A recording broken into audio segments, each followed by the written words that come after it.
ইসলাম মানে দুর্নীতি, ইসলাম মানে ভেজাল, ইসলাম মানে সত্য গোপন, ইসলাম মানে বিভেদ বিভাজন। ইসলাম মানেই অন্যায়, অত্যাচার, জুলুম আর সম্পদ আত্মসাৎ।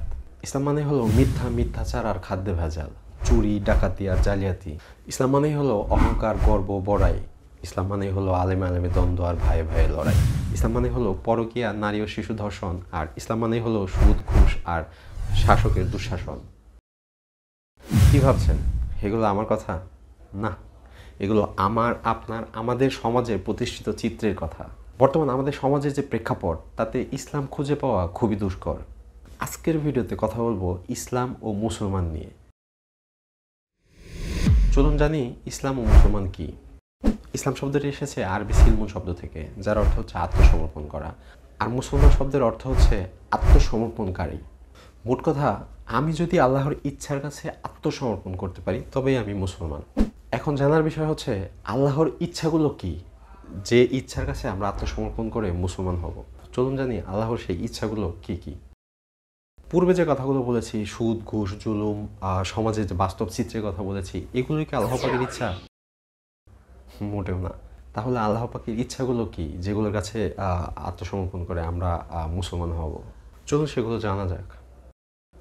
প্রথমত, আল্লাহ পাকের ইচ্ছা হচ্ছে লা ইলাহা ইল্লাল্লাহ মুহাম্মদুর রাসূলুল্লাহ। আল্লাহ ব্যতীত কোনো ইলাহ বা মাবুদ নাই। হযরত মুহাম্মদ সাল্লাল্লাহু আলাইহি ওয়াসাল্লাম তার প্রেরিত রাসূল এবং বান্দা। এই যে কালেমা, এই কালেমাটাকে মনে প্রাণে বিশ্বাস করা এবং তার রাসূলের প্রতি ঈমান আনা, আল্লাহ এবং তার রাসূলের অনুগত্য প্রকাশ করা, তার অনুগত্য স্বীকার করা, এটা হচ্ছে আল্লাহ পাকের ইচ্ছা প্রথমত।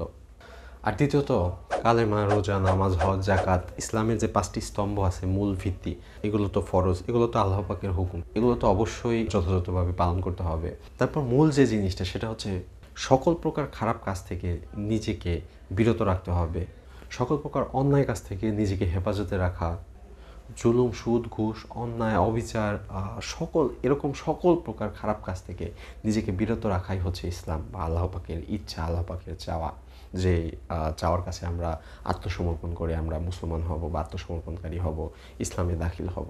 সমাজ ও ব্যক্তি জীবনে সকল প্রকার ভালো কাজ করা, যেমন পরোপকার, জীবের প্রতি দায়িত্বশীলতা, ন্যায় বিচার, সুষ্ঠু বিচার, আল্লাহ পাকের সকল সৃষ্টিকে ভালোবাসা, পরিবার ও আত্মীয় স্বজনের সাথে ভালো ব্যবহার এবং সদাচরণ করা, মিথ্যা না বলা, সৎ পথে চলা। তো এগুলোই তো হচ্ছে আল্লাহ পাকের ইচ্ছা এবং রাসূল সাল্লাল্লাহু আলাইহি ওয়াসাল্লামের দেখানো পথ। মুসলিম উম্মাহ হিসেবে যেটা আমাদেরকে অনুসরণ করতে হবে, রাসূল সাল্লাল্লাহু আলাইহি ওয়াসাল্লামের পথ এবং আল্লাহ পাকের ইচ্ছাগুলো আমাদের পূরণ করতে হবে। তো কথা হচ্ছে আমরা কেন এগুলো করি না, আমরা কেন ইসলাম পালন করি না? আমরা কি তাহলে ইসলাম থেকে বিচ্যুত হয়ে গেছি? আমরা কি মুসলমানিত্ব হারিয়ে ফেলেছি, নাকি আমরা ইচ্ছাকৃতভাবে এসব কিছু মানি না, আল্লাহর ইচ্ছা ও নবী রাসূলের দেখানো পথে চলি না? আর কেনই বা আমাদের নিজেদের ভিতর এত বিভাজন, দ্বন্দ্ব আর দূরত্ব? আর এর জন্য দায়ী কে? আপনি, আমি, আমরা নিজেরাই, নাকি আমাদের আলেম সমাজ, নাকি আমাদের রাষ্ট্র?